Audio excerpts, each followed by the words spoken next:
परम पूज्य गुरुदेव और वंदनीय माता जी की सूक्ष्म उपस्थिति में विराजमान शक्ति स्वरूपा माताओं, बहनों और भाइयों, ऋषि अश्वत्थामा को अपने शिक्षण पर बहुत नाज था। उनको ये नाज था कि उनके जितने भी विद्यार्थी पढ़ाए हुए थे वो बड़े बड़ी जगहों पे थे। कोई सेनापति बना हुआ था, कोई मंत्री बना हुआ था, कोई पंचायत का था, कोई कहीं का था, कोई कहीं का था। बहुत गर्व से उनका मस्तिष्क ऊंचा रहता था। एक दिन जब उन्होंने ये सुना कि उनका एक शिष्य देवव्रत दस्यु हो गया है, डकैत बन गया है, लोगों ने शिकायत की। वो चाहे जिसको मार काट करता है, लूटता है, तंग करता है। ऋषि अश्वत्थामा की आंखें भर आई। उन्होंने सोचा शिष्य को रास्ते पर लाया जाए। वो चल दिए वहाँ से। लोगों ने बहुत कोशिश की, गुरुदेव आप वहाँ न जाएं, क्योंकि शिष्य अब रास्ते पर नहीं है, वो डकैत बन चुका है, मार काट करता है, किसको कब मार देगा कोई भरोसा नहीं। अश्वत्थामा जी ने बिल्कुल नहीं सुनी और चल दिए। अंधेरी रात थी, पानी बरस रहा था, ऋषिवर बढ़ते जाते थे।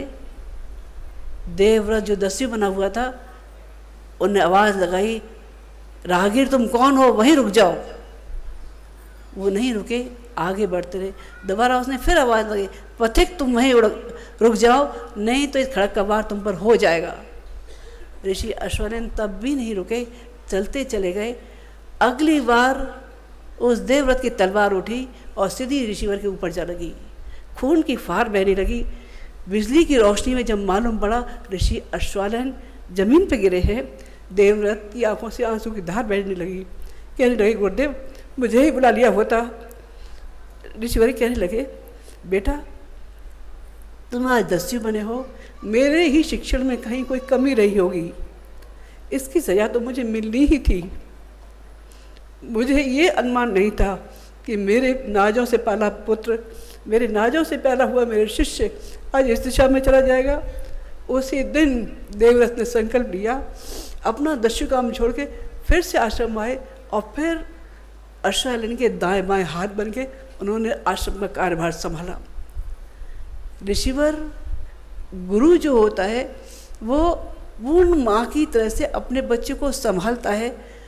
अपनी सामर्थ्य, अपने शिक्षण का एक अंश, अपने तप का अंश अपने शिष्य को देता है। तो शिष्य भी अगर श्रद्धा है, श्रद्धा आरोपित करता है, तब एकलव्य की तरह से मिट्टी के द्रोणाचार्य से भी वो सीख जाता है जो उनके प्रिय शिष्य अर्जुन नहीं सीख सके थे। एक और अवतार हुए बुद्धावतार। ये वो समय था जिस समय सारी चीज़ें अस्त व्यस्त थी। धर्म के नाम पर अनैतिकता चरम पर थी। ये कहते हैं दूध खुला रह जाए, थोड़ी देर ज़्यादा नहीं उबाल खाओ तो खराब हो जाता है, और पौष्टिकता देने वाला अन्न भी ज़्यादा दिन पड़ा रह जाए तो फफूंद लग जाती है, कीड़े पड़ जाते हैं। यही हालत उस समय बुद्ध के समय में थी। धर्म के नाम पर हिंसा का वातावरण फैला हुआ था। जगह जगह यज्ञ के नाम पे पशुओं को काटा जाना शुरू था। कोई दया नाम की चीज़ थी, कोई दया नाम की चीज़ थी नहीं थी। ऐसे में बुद्ध का अवतार हुआ और उन्होंने पहले तप से अपने आप को तपाया, फिर उन्होंने आह्वान किया। उन्होंने कहा, बुद्धं शरणं गच्छामि, धर्मं शरणं गच्छामि, संघं शरणं गच्छामि।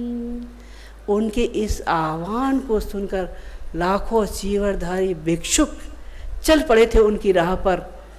भारत से लेके विदेशों तक पहुंच गए थे।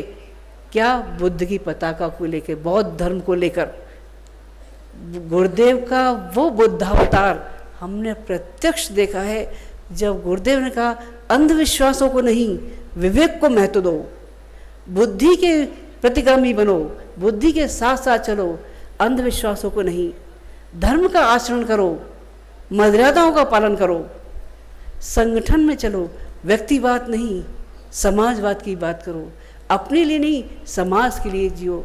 गुरुदेव के इस आह्वान पर आज लाखों महेंद्र, संघमित्रा, आनंद, कुमार जी कितने सारे लोग हैं जो उनके एक आह्वान पर देश से लेकर विदेश तक होने वाले अश्वमेधों में इस बात के साक्षी हैं कि उन्होंने किस तरह से आह्वान किया, किस तरह से उनके बच्चे आगे बढ़ते हुए चले गए। इस मिशन को भावनाशीलों ने सींचा है। अपने इच्छाओं को, अपनी भावनाओं को अपने अंदर समाहित करते बिना ये सोचे, बिना अपने त्याग के मोल की कोई चाह न किए, गुरुदेव के एक आह्वान पर बढ़ते रहे, अपना सब कुछ दांव पर लगाते रहे, रात और दिन काम करते रहे। जब भी बुलाया, जो भी जिस परिस्थिति में था, गुरुदेव ने आह्वान किया है, हमें गुरुदेव के पास जाना है, उनका काम करना है। ये वो है मानव के अंदर बैठा हुआ श्रद्धा का वो बीजारोपण। एक ऐसी हिट फिल्म की तरह से जिसमें पटकथा लिखने वाला कोई और होता है, अभिनय करने वाला कोई दूसरा होता है, पर्दा खींचने वाला कोई और होता है, लाइट दिखाने वाला कोई होता है। इस समय सबकी भूमिकाएं अपनी अपने ढंग से इतनी महत्वपूर्ण ढंग से लोगों ने निभाई। जो जिस लायक था, जिसकी योग्यता जैसी थी, जिसकी भावनाएं सर्वोपरि थी, वो गुरुदेव के इस अभियान में जुड़ता हुआ चला गया। श्रद्धा जब उभरती है तब हारे थके बूढ़े जटायु के अंदर भी वो सामर्थ्य भर जाती है कि संस्कृति की सीता का जो हरण करने जाएगा उस महाबली रावण से टकरा जाएगा बिना जान की परवाह किए। जटायु टकरा गए थे रावण से, भले ही उनका एक पंख काट दिया था। वो नीच बानर जिनके हाथ में कोई अस्त्र शस्त्र नहीं था, लेकिन संस्कृति की खातिर अपने भगवान के लिए, अपने राम के लिए केवल लकड़ी और पत्थर लेके दौड़ पड़े थे और समुद्र बांध दिया तो फूंक आए थे लंका को। वो छोटे छोटे रीछ बानर जिनके पास साधन कुछ नहीं था, लेकिन भावनाओं के आत्मबल के धनी जब भी समाज में उतरेंगे वो सब कुछ कर गुजरेंगे। वो गिलहरी जिसकी सामर्थ्य कुछ नहीं थी, लेकिन अपने श्रमदान का रूप भगवान को जरूर दिखा देती है। अपने बालों में बालू भरकर समुद्र पाटने की सामर्थ्य रखती है। और वो शबरी जिसके पास कुछ नहीं था, भगवान को देने के लिए अपने बेर ले आई थी और अपने झूठे बेरों का अंशदान भगवान के चरणों में समर्पित कर दिया था। ये भावना, ये श्रद्धा जब उभरती है तो आदमी का निहाल करती हुई चली जाती है। गुरुदेव के ये विभिन्न रूप देखे हैं, अनुभव किए हैं। वो लोग भी हैं जिन्होंने इन लोगों को, इस रूप को प्रत्यक्ष देखा है। वो लोग भी हैं शायद जिन्होंने नहीं देखा। गुरुदेव संस्कृति के लिए अंदर से कितनी पीड़ा थी। अंतिम दिनों की बात है, हम लोग साथ में बैठे थे, गुरुदेव बात कर रहे थे। बात करते करते एकदम गंभीर हुए, पूछने लगे, बेटा ईसा सूली पे चढ़े हैं, मरते ईसा को कोई पानी दे सकेगा? सुनने वाले सब चौकन्ने हुए। गुरुदेव का ये कैसा प्रश्न था।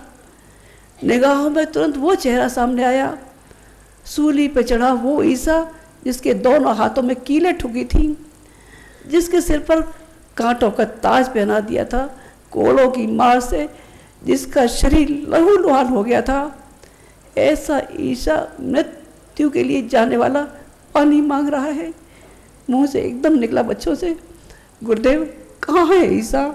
कौन है ईसा? किसको पिलाना है पानी?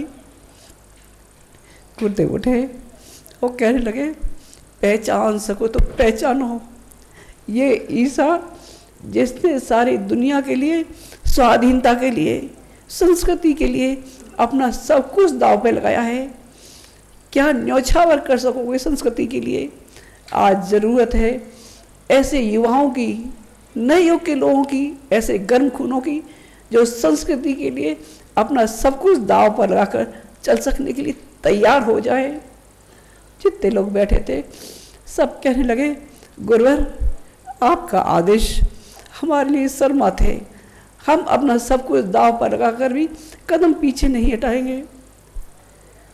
मेरा विश्वास है कि गुरुदेव के बताए रास्ते पर चलने वाले, क्या सुनने वाले, क्या न सुनने वाली उनकी परावाणी से निकली आवाज़ उनके हर बच्चे तक पहुंची और मिशन का विस्तार होता हुआ चला गया। आज आप यहाँ बैठे हैं, इतनी दूर दूर से आए हैं, रास्ते में परेशानियाँ भी हुई होंगी, कहीं ट्रैफिक जाम मिला होगा, कहीं रिजर्वेशन मिला होगा, नहीं मिला होगा, लेकिन फिर भी गुरुवर के रास्ते पर दौड़े आए। आज साथ हैं, विदाई की बेला नज़दीकी आती है। आप लोग जाएंगे, क्या आप लोग भुला पाएंगे, क्या हम भुला पाएंगे? यहाँ जो इस आंगन में बैठा है, जो पास है चाहे दूर है, वो हमारे नज़दीकी है, उसको हर पल नज़दीक महसूस करते हैं। यहाँ से जाने के बाद न आप खुश रह सकेंगे, न आपको चैन मिलेगा, आपको शांति कुंज की याद बराबर आएगी और हमको भी हर पल अपने भाई और बहनों की वो याद आती रहेगी। बेटी घर से विदा होती है तब बेटी भी परेशान होती है और माँ भी परेशान होती है। गाय का बच्चा जब दूर चला जाता है, गाय भी रमाती है और गाय का बच्चा भी रमाता है। दो बैलों की जोड़ी होती है, एक बैल बीमार पड़ जाए तब दूसरा खाना पानी छोड़ देता है, उदास हो जाता है, उसका किसी काम में मन लगता है, किसी काम में नहीं। वही हालत यहाँ से आप लोग जाएंगे तो हमारी भी होनी है और आपकी भी होनी है। विश्वास रखना, आप जब कभी आते रहे होंगे, ये सोचते रहे होंगे अपनी पीड़ा हम गुरुदेव से कहेंगे, माता जी से कहेंगे, हमारी पीड़ा का हरण हो जाएगा। लेकिन आज किससे कहें? गुरुदेव माता जी हमेशा आपके साथ हैं, हमेशा आपके साथ रहेंगे। उनके तप का अंश, उनके प्यार का अंश हमेशा आपके साथ है। हम लोग क्या दे सकते हैं? गुरुदेव ने कोई संपत्ति नहीं मांगी, बाकी कोई चीज़ नहीं मांगी, केवल कहते रहे बेटा मुझे मेरे लिए नहीं, समाज के लिए समय दान दो, अंश दान दो, भावनाएं दो, अपनी संकीर्णताएं दो, अपने तुम्हारे गंदी आते हैं उनको दे दो। एक बार तुम परिष्कृत हो गए, मुझे सब कुछ मिल जाएगा। आज गुरुदेव के चरणों में अपनी भावनाएं, अपनी श्रद्धा का फिर से मूल्यांकन करते हुए ओम शांति।